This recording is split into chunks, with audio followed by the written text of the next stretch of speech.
ഇപ്പൊ എങ്ങനെ പൂർണ്ണമായിട്ട് ആത്മീയ ജീവിതത്തിലാണ്? ആത്മീയ ജീവിതത്തിലാണ്. മാസത്തിൽ ഒരു പ്രാവശ്യം 2 പ്രാവശ്യം ആത്മീയ ഗുരുവിൻ്റെ അടുത്ത് പോകും.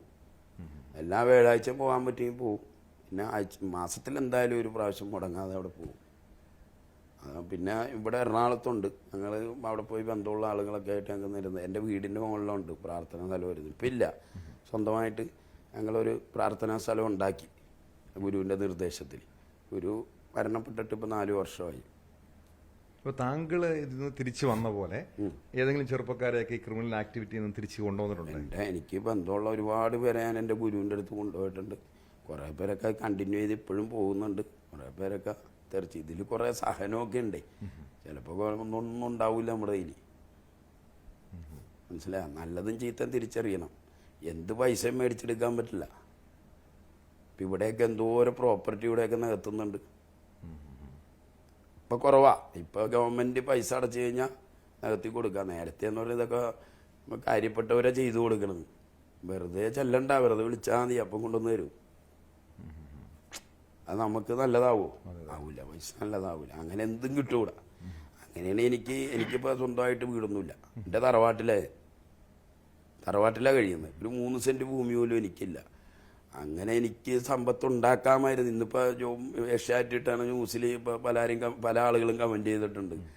അയാൾ കുറേ പൈസ ഉണ്ടാക്കി, അയാളുടെ മോളുടെ കല്യാണം നടത്തി, ആരാൻ്റെ കാശ് കൊണ്ടൊക്കെ അയാൾ അങ്ങനെ ചെയ്ത് ഇങ്ങനെ ചെയ്ത് അങ്ങനെയായെന്നൊക്കെ പറഞ്ഞു. അങ്ങനെ പറയുന്നുണ്ട്. താങ്കൾ ധരിച്ചിരുന്ന കോട്ട് അത് 50,000 രൂപ വിലയുള്ള കോട്ടാണെന്നൊക്കെ പറഞ്ഞു. ഒരു 10,000-12,000 രൂപ 13,000 രൂപ എനിക്ക് ഫ്രീ ആയിട്ട് അടിച്ചു തരും എൻ്റെ കൂട്ടുകാർ. എൻ്റെ കൂട്ടുകാർക്ക് തയ്യക്കടയുണ്ട്.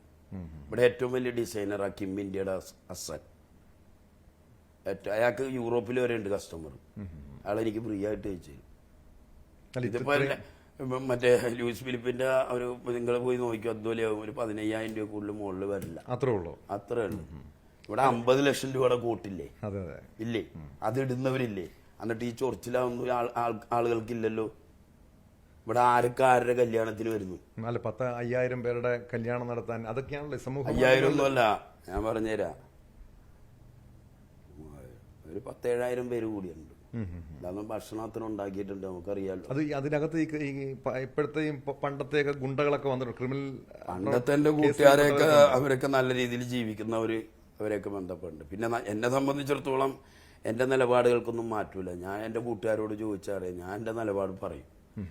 ഇനിയിപ്പോൾ ഇവിടെ ഇപ്പം ഈ അനീഷിനോട് ചോദിച്ചാൽ തന്നെ അറിയാം. അനീഷും ബായൻസീർ എനിക്ക് വളരെ അഗെയിൻസ്റ്റായിട്ട് ഞാൻ പറഞ്ഞ ഈ ജനജാഗ്രത ഉണ്ടായ സമയത്ത് ബായൻസീർ, വെട്ടൽ സുരേഷ്, പിന്നെ വനങ്ങാട് പ്രസാദ്, ബോൾഗാട്ടി കുട്ടൻ, പള്ളുരുത്തി പ്രിയൻ, ഇങ്ങനെ ഒരുപാട് ഗ്യാങ്ങുകൾ എനിക്കെതിരായ സമയത്ത് ഇവരൊക്കെ തമ്മിൽ അകന്ന സമയത്തൊക്കെ എൻ്റെ അടുത്ത് വന്നിട്ടുണ്ട്. ഇപ്പൊ ഇവരൊക്കെ അടുപ്പത്തിലാണ് പോണേ? അല്ല, ഞാൻ അടുപ്പത്തിലൊന്നുമല്ല.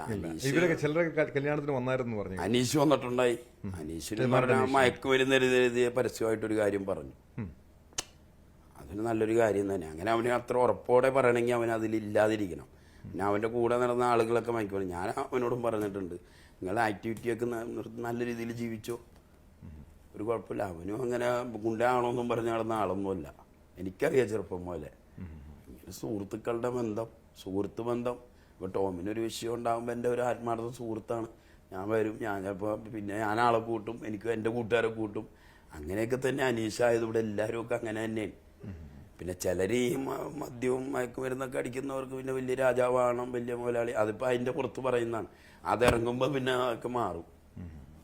നേരം വിളിക്കുമ്പോൾ അതൊക്കെ മാറും. ഇതിൽ വലിയൊരു ആരാധകരുണ്ടാവും അല്ലേ? ആരാധകർ. അപ്പൊ അതിലങ്ങോട്ട് പോകും. ഇപ്പോഴും ഉണ്ട്. തമ്മന ഷാജിക്ക് ഇപ്പോഴും ആരാധകരുണ്ട്. ഞാൻ പറഞ്ഞാൽ ഞാനിപ്പോ മൈക്ക് കെട്ടിയ ആള് കൂടുമല്ലോ, മൈക്ക് സാങ്ഷൻ എടുത്ത് പറഞ്ഞ ആള് കൂടുമല്ലോ, കൂടും. ഇപ്പോഴും ആളുകൾ കണ്ടു കഴിഞ്ഞാൽ 2000 RJD ഉണ്ടാക്കിയ സമയത്ത് ഞാനിവിടെ എവിടെയൊക്കെ പ്രസംഗിച്ച് ഞാൻ പറയാം. തമ്മനം ജംഗ്ഷൻ, പാലാരിവട്ടം, പള്ളുരുത്തി വേളി, വൈപ്പിൻ, പിന്നെ ഇവിടെയൊക്കെ ഞാൻ പ്രസംഗിച്ച. 2000 സംസ്ഥാന വൈസ് പ്രസിഡന്റ്. അപ്പൊ ആ സമയത്ത് ഈ ടൗൺ ഹാളിൽ പ്രസംഗിച്ചു. രാഷ്ട്രീയ മോഹത്തിന് കാരണം എന്താ? രാഷ്ട്രീയ മോഹം എന്ന് പറഞ്ഞാൽ എന്തെങ്കിലും നന്മ സമൂഹത്തിന് ചെയ്യാൻ പറ്റുമെങ്കിൽ ഒരു രാഷ്ട്രീയ പൊളിറ്റിക്സ് വേണം. നമുക്കൊരു സമൂഹത്തിലേക്ക് ഇറങ്ങണേ. അല്ലെങ്കിൽ നമ്മളെയൊക്കെ അവനവൻ്റെ താല്പര്യത്തിന് വേണ്ടി നടക്കണേന്, അവന് കാശുണ്ടാക്കാനേ. എനിക്ക് കാശുണ്ടാക്കാൻ ഇവർ അന്വേഷിച്ചോട്ടെ, പോലീസ് അന്വേഷിക്കട്ടെ. 3 സെന്റ് സ്ഥലം പോലും എനിക്കില്ല. എനിക്കുണ്ടാക്കണേ 2000-ന് മുമ്പ് ആവും. ഞാനിവിടെ ഏറ്റവും വലിയ പ്രോപ്പർട്ടി ഉണ്ടായിരുന്നു എനിക്ക്. അങ്ങനത്തെ കാര്യങ്ങളൊക്കെ എൻ്റെ മുമ്പിൽ വന്നിട്ടുണ്ട്. പിന്നെ ഗുരുവിൻ്റെ അടുത്ത് എത്തിയ ഗുരു എന്ന് പറഞ്ഞു കഴിഞ്ഞാൽ സത്യവും അസത്യവും ഉണ്ട്, നല്ലത് ചീത്തയിലേക്ക് പോയാൽ അവിടെ നിന്ന് ഔട്ടാണ്, ഗെറ്റ് ലോസ്റ്റ്. 1-2 പ്രാവശ്യമൊക്കെ നമ്മളെ വാണിംഗ് ചെയ്യും, പിന്നെ പറയും. ഗുരു എന്ന് പറഞ്ഞാൽ മറിഞ്ഞും വരും തെളിഞ്ഞും വരും. ആത്മീയ ഗുരുനാഥന്മാർ ഇപ്പോൾ മുഖ്യമന്ത്രിയായിട്ട് ബന്ധമുണ്ട്, പ്രധാനമന്ത്രിയായിട്ട് ബന്ധമുണ്ട്, അമേരിക്കൻ പ്രസിഡൻ്റായിട്ട് ബന്ധമല്ല, അവർ രക്ഷിതാവായിട്ട് ബന്ധമുള്ള ആളുകളാണ്. അവരുടെ പ്രപഞ്ച രക്ഷിതാവായിട്ട് എല്ലാവരെയും ഇപ്പോൾ എല്ലാവരും പരിപാലിക്കുന്ന ആരാ? ദൈവമല്ലേ? അല്ലേ? ഇപ്പൊ ടോമിന്റെ ഭാഷയിൽ പറഞ്ഞ കർത്താവല്ലേ? എല്ലാവരും പിതാവല്ലേ കർത്താവ്? ആ കർത്താവായിട്ട് നമുക്ക് ബന്ധമില്ലെങ്കിലും ബന്ധമുള്ളവരായിട്ട് ബന്ധം ഉണ്ടായാലും എങ്ങനെ? ഉദാഹരണത്തിന് ടോമിനിപ്പോൾ നമ്മുടെ ചീഫ് മിനിസ്റ്ററായിട്ട് ബന്ധമുണ്ട്. ഞാൻ പറയാം, നിങ്ങൾ എൻ്റെ ഒരു കാര്യം ചെയ്ത് നിങ്ങൾ ചെയ്തു തരൂല്ലേ? ഇത്ര ക്ലോസ് ആണെങ്കിൽ അത്രയൊക്കെ തന്നെ അവർക്കുള്ള കാര്യം. പിന്നെ അവരെന്ന് പറഞ്ഞാൽ വിശ്വാസപരമായ കാര്യങ്ങൾ പ്രാക്ടിക്കലാക്കല എങ്ങനെ സമർപ്പണമായിരിക്കും, അതൊരു ഉദ്ദേശം ഉണ്ടായിരുന്നു.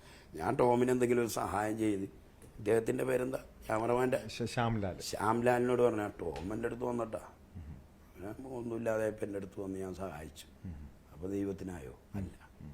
അങ്ങനെയുള്ള ചിന്തകൾ, ഉള്ളിലെ ദുസ്വഭാവങ്ങൾ, അസൂയ, പരദൂഷണം, നിങ്ങളെ കുറ്റം പറയൽ, നിങ്ങൾ എന്തെങ്കിലും, എനിക്കിപ്പോൾ ഞാനും ടോമും കൂട്ടുകാരാ, നിങ്ങൾക്ക് എന്തെങ്കിലും ദൈവം തന്ന് നിങ്ങൾ നല്ല ജോലി കിട്ടി, ഓൻ രക്ഷപ്പെട്ടു, നമ്മളിപ്പോഴും ദൈവത്തിനോട് പരിതപിക്കും. എന്നോട് ചോദിച്ചിട്ടില്ലല്ലോ നിങ്ങൾക്ക് തരണം. ഓരോരുത്തർക്ക് ഓരോരുത്തരുടേതായ വഴിയുണ്ട്. ഇപ്പോഴത്തെ ഗുണ്ടകളോടൊക്കെ എന്താ പറയാനുള്ളത്? ഗുണ്ടകളോടൊക്കെ പറയാനുള്ളതെന്ന് പറഞ്ഞു കഴിഞ്ഞാൽ പബ്ലിക് ഇപ്പൊ മൊത്തത്തിൽ മോശമാണല്ലോ, ജനങ്ങളാകെ പരിഭ്രാന്തിയിലാണ്. താങ്കൾ പറഞ്ഞ അന്നത്തെ കാലത്തൊരു 37 സംഘങ്ങൾ ഉണ്ടായിരുന്നു, ഇപ്പൊ എത്ര സംഘം കാണുമായിരിക്കും കൊച്ചിയിലെ? അങ്ങനെ അധികമൊന്നുമില്ല, എന്നാലും ഇങ്ങനെ കണക്ട് ചെയ്ത് എല്ലാവരും കണക്ട് ചെയ്യും. പണ്ടത്തെ പോലെ നിലപാടിലൊന്നും ഉറച്ചു വെക്കൂല ആളുകൾ. ഡ്രഗ് ആയിരിക്കും കൂടുതലും, ഡ്രഗാണ് വിഷയം. ഡ്രഗാകുമ്പോൾ പിന്നെ വീട്ടിൽ ഇപ്പൊ എത്രയോ മാതാപിതാക്കളെ മരിച്ച് അച്ഛനെ കൊന്നവരുണ്ട്, അമ്മേനെ കൊന്നവരുണ്ട്, സഹോദരന്മാരെ കൊന്നവരുണ്ട്.